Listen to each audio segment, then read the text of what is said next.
मेरी मैया तेरे दीवाने आए हैं कि भर दे झोली मैया भोली बिगड़ी बनाने आए कि भर दे झोली मैया भोली बिगड़ी बनाने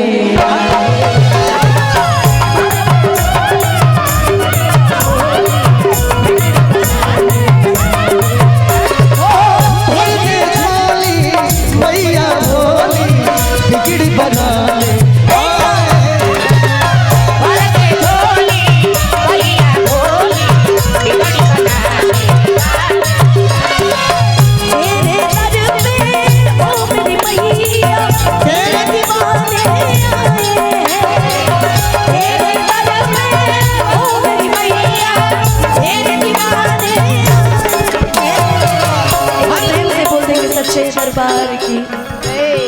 अच्छा, इस मंच पे धनंजय लाल यादव भी बैठे हैं जी। जय हो। बड़ा अच्छा था मेरा बहुत ही अच्छा दोस्त टिंकू तूफान केसरी म्यूजिक का सबसे बड़ा सूरज तालका भी बैठे हुए हैं।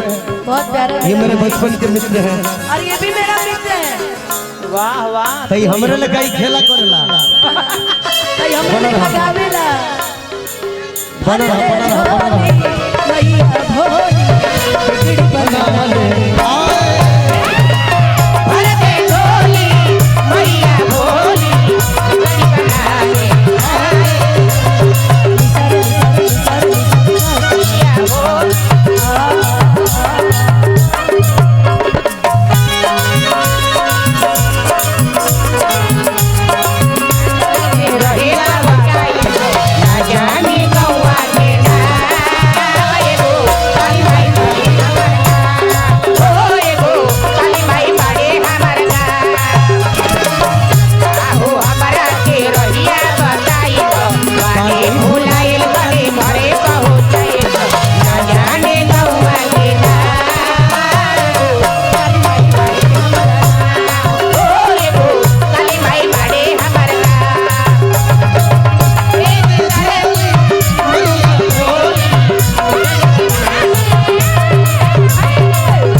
इतना अच्छा कोरस कर रहे हैं। सुने इनका क्या गा रहे थे।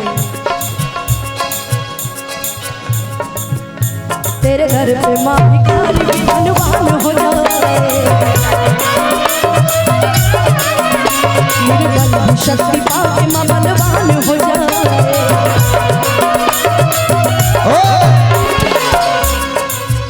माँ की ज्योति से नूर मिलता है, चैन मिलता है, सुरूर मिलता है। आता है जो कि तेरे दरबार में मैया, उसे कुछ न कुछ तो जरूर मिलता है। माँ भिखारी भी धनवान हो जाए, निर्बल शक्ति पाके माँ बलवान हो जाए। हो ममता तेरे आंचल का हम तो पाने आए हैं, ममता तेरे आंचल का हम तो पाने आए हैं। भर दे झोली मैया भोली, भर दे झोली मैया भोली, भर दे झोली